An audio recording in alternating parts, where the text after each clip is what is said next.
Hello everyone, my name is Eddie Moran. I am the newly appointed Ulster County historian, and we are standing here in the Ulster County Hall of Records on Foxhall Avenue in Kingston, New York, and we are gonna do a little tour of the building. My name's John Palmer. I'm the archivist for the County of Ulster. We're standing in the Ulster County Records Center right now. It's a 40,000 box storage facility, mostly housing contemporary government records, things generated in the normal course of operations of the county government, as well as an amazing collection of materials, legacy series from the courts here in Ulster, the county clerk's office going all the way back to 1658.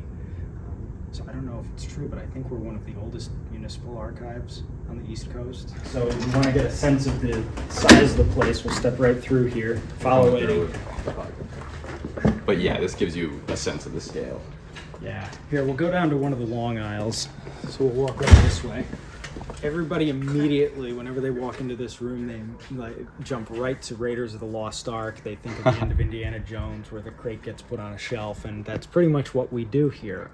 We don't have the actual Ark of the Covenant, but we've got lots of other cool things. Paper's like us. If you store paper the way you store yourself, 65 degrees with a comfortable humidity, it's going to last a very long time.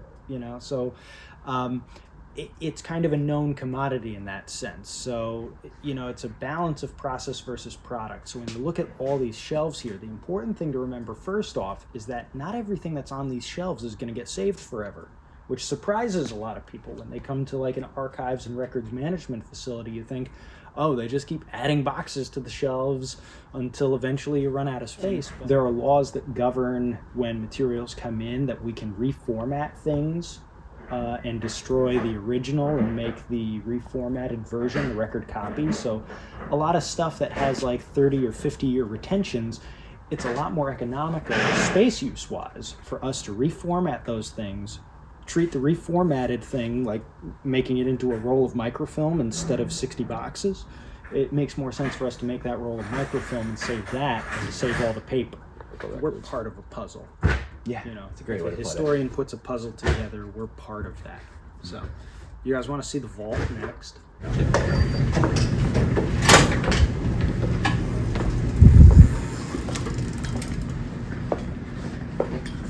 This is the archival vault. This is where the cool stuff is. This room is actually a building within the building. This was built separately after the county took this structure over in '97.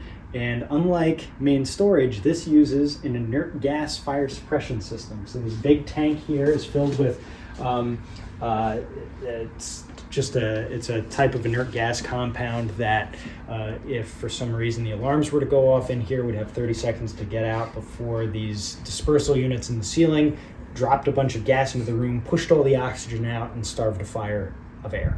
This right here is the Nichols Treaty, which ended the Second Esopus War in 1665. So all of these materials that are stored in here were actually conserved years ago by the Northeast Document Conservation Center, so we have a really nice little slipcase for this item now. And everybody balks at me whenever I pull things like this out, and I don't have white gloves on, but white gloves are kind of a thing of the past in the archives world. So long as your hands are clean, you have a lot, clean and dry.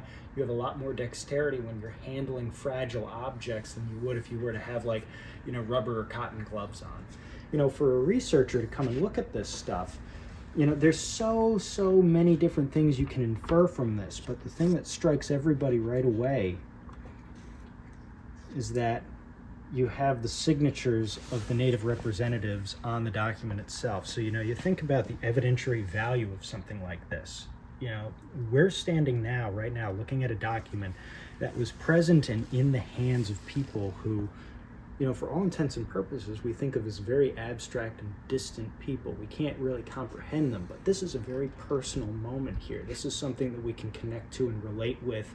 But also something remarkable about this treaty that document series really also can attest to is that this was broken, and yet there's also an incredible story with this document for generations afterward, attempts to, if not preserve the full thing, preserve the intent of coexistence that I think kind of underlies the treaty itself. And so beyond just the initial treaty there is a series of renewals that stretch well into the 18th century.